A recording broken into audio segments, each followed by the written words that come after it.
Rob, or whoever could answer it, I guess.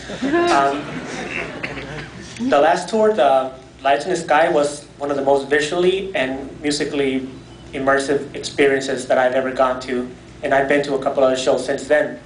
But I heard that this was one of the more costly and more intensive productions, so I was wondering if something like this would ever be put together in the future.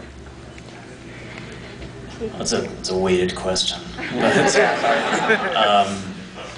It's kind of a double-edged sword because it was incredibly satisfying, and Trent, I know, is probably the most proud of this tour, the Lights in the Sky tour, of any of the ones he's done. And I think, musically, production-wise, what we were able to achieve, we're all just blown away by it, which is what makes this whole thing really special for everyone involved.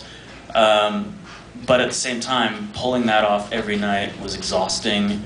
It was, every night something went wrong. Every night it's watching, waiting for something to fuck up. There were key moments during the production where it was most likely to fuck up. And one of them is Josh walking out during echoplex at the end there, and when he first goes to push it, it's like, is it gonna work? Is it gonna work? There were quite a few of those moments, and that's exhausting for the crew. It's exhausting for the band. It's exhausting for everybody.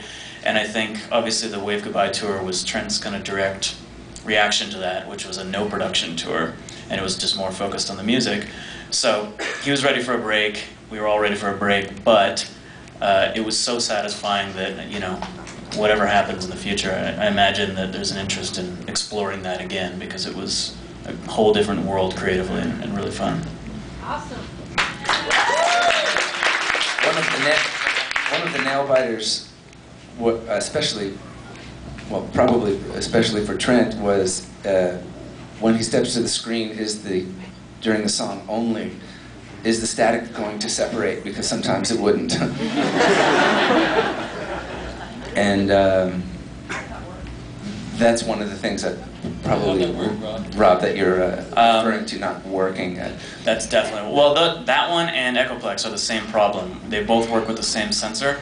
A little tiny sensor that sits in the middle of the screen, and it basically, what it does is goes back and forth like this really fast to create a field.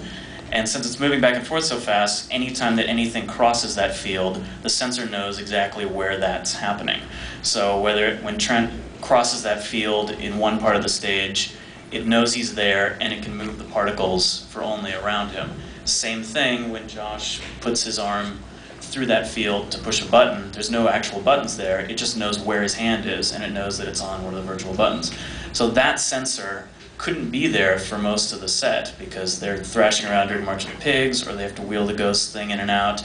So they would literally have to run in and place that sensor in its spot right before the songs that used it.